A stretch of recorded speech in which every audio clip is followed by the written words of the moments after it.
दोस्तों, अगर आपका सेंट्रल बैंक ऑफ इंडिया में सेविंग्स अकाउंट्स है और आप उस सेविंग्स अकाउंट्स को बंद करना चाहते हो तो आप इस वीडियो को बिल्कुल भी स्किप मत करिएगा, क्योंकि आज के इस वीडियो में हम बिल्कुल डिटेल्स में बात करने वाले हैं कि आप किस तरीके से सेंट्रल बैंक ऑफ इंडिया में अपना सेविंग्स अकाउंट बंद कर सकते हैं। तो वीडियो स्टार्ट करते हैं। देखो दोस्तों, सबसे पहले मैं आपको बता दूं कि आपका जो सेविंग्स अकाउंट्स है वो ऑनलाइन बिल्कुल भी बंद नहीं होगा। इसके लिए आपको होम ब्रांच में जाना ही जाना पड़ेगा, यानी कि आपका जो सेविंग्स अकाउंट है वो ऑफलाइन ही बंद होगा। अब सबसे जरूरी बात मैं आपको बता दूं कि सेविंग्स अकाउंट बंद करने से पहले आपको कुछ बातों को ध्यान में रखना बहुत ही ज्यादा जरूरी है। सबसे पहली बात, आपका जो सेविंग्स अकाउंट है वो माइनस में नहीं होना चाहिए। अगर माइनस में है तो आप अपना माइनस बैलेंस हटवा ले या फिर माइनस बैलेंस को पेड कर दे, तभी आप अपना सेविंग्स अकाउंट बंद कर पाएंगे। इसके अलावा अगर ईसीएस वगैरह लगा हुआ है तो फिर इस केस में आप ईसीएस दूसरे सेविंग्स अकाउंट्स में ट्रांसफर करा ले।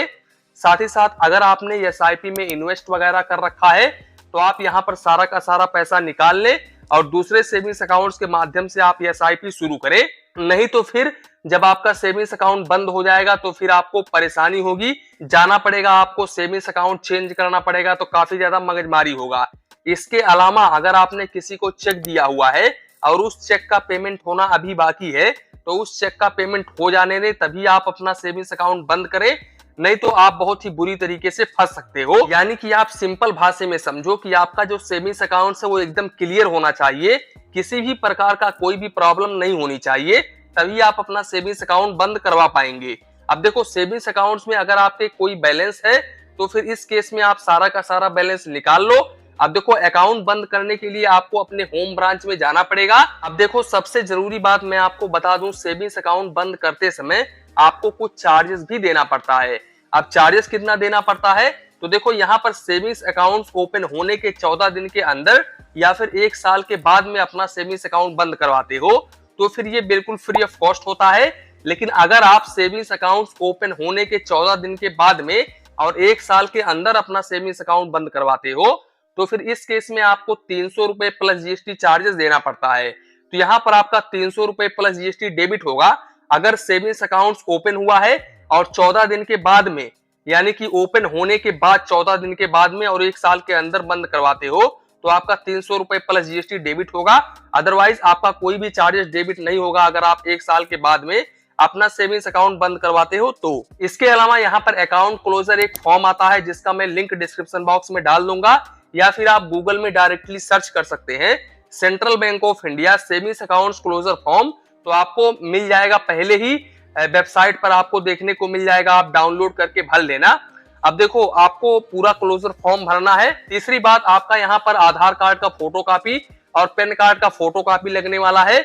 और सेविंग्स अकाउंट ओपन करते समय जो जो चीजें आपको मिली थी, जैसे कि एटीएम कार्ड, चेकबुक, पासबुक, वो सभी चीजें आपको ले लेनी है और सीधे अपने होम ब्रांच में विजिट करना है। अब होम ब्रांच में देखो, यहाँ पर अकाउंट सेक्शन पर जो कर्मचारी बैठते हैं उनसे बात करना है कि भाई साहब, मुझे अपना सेविंग्स अकाउंट बंद करवाना है, ये हमारा अकाउंट क्लोजर फॉर्म है, ये चेकबुक है, पासबुक है, एटीएम कार्ड है, और प्लीज हमारा जो सेविंग्स अकाउंट है वो बंद कर दे। अब वहां पर कर्मचारी आपसे सवाल पूछ सकता है कि आप क्यों अपना सेविंग्स अकाउंट बंद करना चाहते हो, तो फिर इस केस में आप उनको जवाब दे सकते हैं कि मेरे पास में मल्टीपल सेविंग्स अकाउंट्स है, इसलिए मैं अपना सेविंग्स अकाउंट बंद करना चाहता हूं। तो यहाँ पर आपसे अकाउंट क्लोजर जो फॉर्म है वो एक्सेप्ट कर लिया जाएगा, यानी कि सारी चीजें वो कर्मचारी ले लेंगे। इसके अलावा आप चाहे तो उनको एक एप्लीकेशन भी दे सकते हैं कि मैं किस रीजन की वजह से अपना सेविंग्स अकाउंट बंद कर रहा हूं। तो वहां पर वो लोग जैसे ही सिस्टम में अपडेट करेंगे वैसे ही 48 घंटे के अंदर आपका सेविंग्स अकाउंट बंद हो जाएगा। लेकिन कई बार क्या होता है कि आप अकाउंट क्लोजर फॉर्म सबमिट भी कर देते हो, फिर भी आपका जो सेविंग्स अकाउंट है वो बंद नहीं होता है। तो फिर इस केस में देखो, यहाँ पर अगर 3-4 दिन में आपका सेविंग्स अकाउंट बंद नहीं होता है तो आप सीधे अपने होम ब्रांच में विजिट करो और पूछो कि मेरा सेविंग्स अकाउंट क्यों बंद नहीं हुआ, प्लीज मेरा सेविंग्स अकाउंट बंद करें। और देखो, जो आप chequebook, passbook, ATM card submit करते हो ना, उसमें जो डेटा होता है वो ये लोग डैमेज कर देते हैं, यानी कि बैंक वाले डैमेज कर देते हैं, तो आपका जो इंफॉर्मेशन है वो कॉन्फिडेंशियल होता है। तो इस बात को लेकर के आपके मन में बिल्कुल भी कंफ्यूजन नहीं होना चाहिए। तो दोस्तों, कुछ इस तरीके से आप अपना सेंट्रल बैंक ऑफ इंडिया का सेविंग्स अकाउंट बंद कर सकते हैं।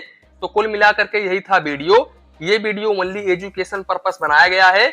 इसी के साथ में वीडियो समाप्त करते हैं। वीडियो पसंद आया हो तो प्लीज वीडियो को एक लाइक करिए और अपने चैनल फाइनेंस बैंकिंग को सब्सक्राइब करिए। मन में कुछ डाउट हो, कंफ्यूजन हो तो प्लीज कमेंट करिए। धन्यवाद, मिलते हैं नेक्स्ट वीडियो में।